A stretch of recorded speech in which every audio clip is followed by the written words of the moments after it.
Hi friends, എല്ലാവർക്കും മറ്റൊരു വീഡിയോയിലേക്ക് വീണ്ടും സ്വാഗതം. ഇന്നത്തെ വീഡിയോയിൽ ഞാൻ പറയാൻ ഉദ്ദേശിക്കുന്നത് എന്താണെന്ന് വെച്ചാൽ ഞാൻ കഴിഞ്ഞ ദിവസം ഒരു വീഡിയോ ഇട്ടിട്ടുണ്ടായിരുന്നു ലൈവ് ട്രേഡിങ്ങിന്റെ. അപ്പോൾ അത് കണ്ടു കഴിഞ്ഞിട്ട് കുറേ മെസ്സേജ് എനിക്ക് വന്നു. വാട്സപ്പിലും അതേപോലെ തന്നെ മെസ്സേജ് യൂട്യൂബിലെല്ലാം എനിക്ക് നിറയെ മെസ്സേജ് വന്നു. എങ്ങനെ ഇന്ന് വാങ്ങിച്ച ഷെയർ നാളെ വിൽക്കാൻ പറ്റുമോ, അങ്ങനെ വിറ്റാൽ നമുക്ക് എന്തെങ്കിലും പെനാൽറ്റി ഉണ്ടോ, ഇങ്ങനെ നിറയെ മെസ്സേജ് വന്നു. അപ്പോൾ ഞാൻ വ്യാഴാഴ്ച വാങ്ങിയ ഷെയറാണ് വെള്ളിയാഴ്ച വിറ്റത്. അതുപോലെ തന്നെ വെള്ളിയാഴ്ച വാങ്ങിച്ചിട്ട് പിന്നെ ഇന്നലെ വിറ്റു. വെള്ളിയാഴ്ച വാങ്ങിച്ച വിവരം ഞാൻ ഓൾറെഡി ഒരു വീഡിയോയിൽ നിങ്ങളുടെ അടുത്ത് പറഞ്ഞിട്ടുണ്ടായിരുന്നു.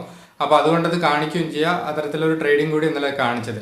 അപ്പോൾ ഇങ്ങനെ ചെയ്യുന്നത് കൊണ്ട് ദോഷമുണ്ടോ എന്ന് ചോദിച്ചാൽ ദോഷമുണ്ട്. ഓക്കെ, അതെന്താണെന്ന് ഞാൻ നിങ്ങൾക്ക് കാണിച്ചു തരാം. അപ്പോൾ ഈ വീഡിയോ കാണുന്നതോടെ നിങ്ങൾക്ക് അത് ക്ലിയർ ആയിട്ട് മനസ്സിലാക്കാൻ പറ്റും. അതെന്താണെന്ന് വെച്ചാൽ ഇപ്പോൾ ഞാൻ തന്നെ ഇപ്പോൾ ഇന്നലെ ഒരു ഷെയർ മേടിച്ചല്ലോ, ഞാൻ വെള്ളിയാഴ്ച ഷെയർ മേടിച്ചത് ഇപ്പോൾ ഇന്നലെ വിറ്റു. ഓക്കെ, 60,000 രൂപയുടെ ഷെയറാണ്. 60,000 രൂപയ്ക്കാണ് ഞാൻ വാങ്ങിച്ചത്.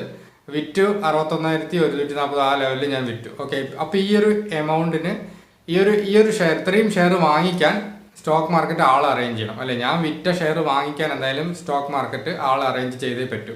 അപ്പോൾ ഇതാണ് ഈ T+2 ഡേയ്സ് വരില്ലേ, 2 ദിവസം സമയം വരെ എടുക്കുന്നത് ഇതിനാണ്.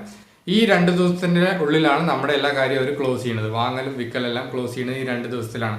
അപ്പോൾ നമ്മൾ ഹോൾഡ് ചെയ്തില്ലല്ലോ, അതായത് വാങ്ങിച്ച് നമ്മൾ ഈ 2 ദിവസം T1 T2 ഡേയ്സ് കഴിഞ്ഞാലാണ് നമ്മൾ അത് ഹോൾഡിങ്ങിലേക്ക് മാറുക. പിന്നെ അത് പ്രശ്നമില്ല. പക്ഷെ നമ്മൾ അതിന് മുമ്പ് വിറ്റ സ്ഥിതിക്ക് ഈ ഒരു സ്റ്റോക്കിന് അപ്പർ സർക്യൂട്ടോ ലോവർ സർക്യൂട്ടോ അടിച്ചെന്ന് ഇരിക്കട്ടെ. ഈ അപ്പർ സർക്യൂട്ടോ ലോവർ സർക്യൂട്ടോ അടിച്ചു കഴിഞ്ഞാൽ, ഇപ്പോൾ ഞാൻ ഇന്നലെ മേടിച്ച ഷെയറിന് അപ്പർ സർക്യൂട്ട് അടിച്ചു കഴിഞ്ഞാൽ പിന്നെ ചിലപ്പോൾ അത് മൂവിങ്ങേ ഉണ്ടാവില്ല. അത് അപ്പർ സർക്യൂട്ട് ലോവർ സർക്യൂട്ട് എന്താണെന്നുള്ളത് കണ്ടാൽ നിങ്ങൾക്ക് അറിയാൻ പറ്റും. അതിൻ്റെ ഐബട്ടൺ ഞാൻ ഇവിടെ കൊടുക്കാം, നിങ്ങൾക്ക് കണ്ടാൽ മനസ്സിലാക്കാൻ പറ്റും.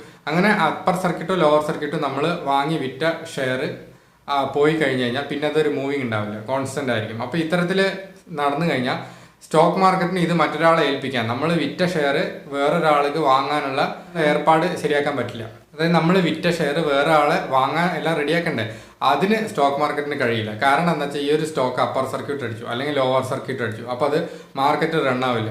ഇങ്ങനെയുള്ള സിറ്റുവേഷനിൽ അവർക്ക് പ്രശ്നമാവും. അപ്പോൾ നമ്മളാണെങ്കിൽ ഹോൾഡിങ്ങിൽ വെക്കാണ്ട് വാങ്ങിച്ച് നാളെ വിറ്റ് കഴിഞ്ഞാൽ, അപ്പോൾ ഇത്തരം സ്റ്റോക്കുകൾ അപ്പർ സർക്യൂട്ടോ ലോവർ സർക്യൂട്ടോ അടിച്ചു കഴിഞ്ഞാൽ നമുക്ക് ഫൈൻ കിട്ടും. എത്ര പെർസെൻറ്റേജ് പറയേണ്ടത് എനിക്കിതുവരെ കിട്ടിയിട്ടില്ല. പക്ഷേ ഇങ്ങനെയുള്ള പ്രോബ്ലംസ് ഉണ്ട്. പക്ഷേ ഞാൻ ചെയ്യുന്നത് ഏകദേശം നല്ല മാർക്കറ്റ് ക്യാപ്പും അതുപോലെ തന്നെ നല്ല വോളിയുള്ള ഷെയറാണ് ചെയ്യുന്നത്. പിന്നെ നമ്മുടെ ഒരു വിശ്വാസത്തിൽ ചെയ്യണമെന്നേ ഉള്ളൂ. ഓക്കെ, ഇപ്പം ഞാനിത് ഇങ്ങനെ എല്ലാവരോടും ചെയ്യണമെന്ന് പറയില്ല, അപ്പം ഞാൻ ചെയ്യുന്ന രീതി കാണിച്ചെന്നേ ഉള്ളൂ. ഇത് ഇപ്പം ഞാൻ കാണിച്ചുതരാം. ഇപ്പം എൻ്റെ ഫണ്ട് ഓൾറെഡി ഡിമാറ്റ് അക്കൗണ്ടിൽ വന്നിട്ടുണ്ട്. വിറ്റ ഷെയറിൻ്റെ പൈസ പ്രോഫിറ്റോട് കൂടെ ഇന്ന് എനിക്ക് ഡിമാറ്റ് അക്കൗണ്ടിൽ വന്നിട്ടുണ്ട്. പക്ഷേ എനിക്കത് വേറെ ട്രേഡ് ചെയ്യാൻ മാത്രമേ പറ്റുള്ളൂ, വിഡ്രോ ചെയ്യാൻ പറ്റില്ല. അതെന്താ കാരണം എന്ന് വെച്ചാൽ അവർ ഈ 2 ദിവസം സമയം എടുക്കും. ഈ 2 ദിവസത്തിൽ പ്രശ്നമൊന്നും ഇല്ല എന്നുണ്ടെങ്കിൽ അവരത് ക്ലിയർ ചെയ്തോളും. തിരിച്ച് റിട്ടേൺ എനിക്ക് വിഡ്രോ ചെയ്യാനുള്ള 2 ദിവസം കഴിഞ്ഞാൽ എനിക്ക് വിഡ്രോ ചെയ്യാൻ പറ്റും. അതല്ലാത്ത പക്ഷം അവരുടെ ഫൈൻ എടുക്കും. ഓക്കെ, അതാണ്. അപ്പം ഞാനത് കാണിച്ചു തരാം, സ്ക്രീൻ റെക്കോർഡിൽ കാണിച്ചു തരാം എന്താണ് സംഭവം എന്നുള്ളത്. ഇപ്പം മാർക്കറ്റ് റണ്ണിങ്ങിലാണ്, കണ്ടില്ലേ. അപ്പം ഞാൻ ഇന്നലെ നമ്മൾ വിറ്റ ഷെയർ ഉണ്ടല്ലോ കാനറ ബാങ്കിൻ്റെ, അത് ഓപ്പൺ ചെയ്യണം. ഓപ്പൺ ചെയ്ത് നമ്മൾ പോർട്ട്ഫോളിയോയിൽ പോയി നോക്കിക്കഴിഞ്ഞാൽ പൊസിഷനിലും ഹോൾഡിങ്ങിലൊന്നും ഒന്നുമില്ല. എന്താ വെച്ചാൽ ഞാനത് വിറ്റു ക്ലിയറായി. ഓക്കെ, ഇന്നലത്തെ പൊസിഷനിൽ ഉണ്ടായിരുന്നു, പക്ഷേ ഇന്നത്തേലെല്ലാം ക്ലിയറായി.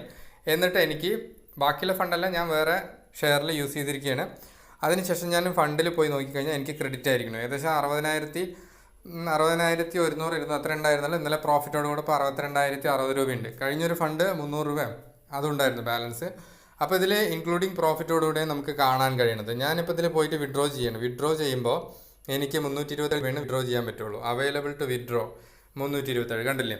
അപ്പോൾ എനിക്ക് ആ ഫണ്ട് എന്തായാലും നമ്മൾ ഇന്നലെ യൂസ് ചെയ്ത വിറ്റ ആ ഫണ്ട് എന്തായാലും ഒന്നും ചെയ്യാൻ പറ്റില്ല. കാരണം അവർക്ക് ഈ 2 ദിവസം കഴിഞ്ഞാൽ മാത്രമാണ് നമ്മുടെ ഫണ്ട് റിലീസ് ചെയ്യുള്ളൂ.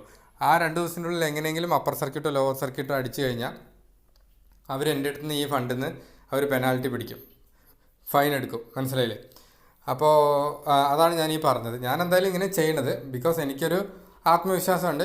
ഇത്തരത്തിലുള്ള ഷെയറുകൾ ഞാൻ സാധാരണ സ്മോൾ ക്യാപ്പ് ഷെയറൊന്നും മിഡ് ക്യാപ്പും ഞാൻ ഇതേ രീതിയിൽ ചെയ്യാറില്ല. ലാർജ് ക്യാപ്പ് കമ്പനീസ് മാത്രമാണ് ഇത്തരത്തിൽ എടുക്കാറുള്ളൂ.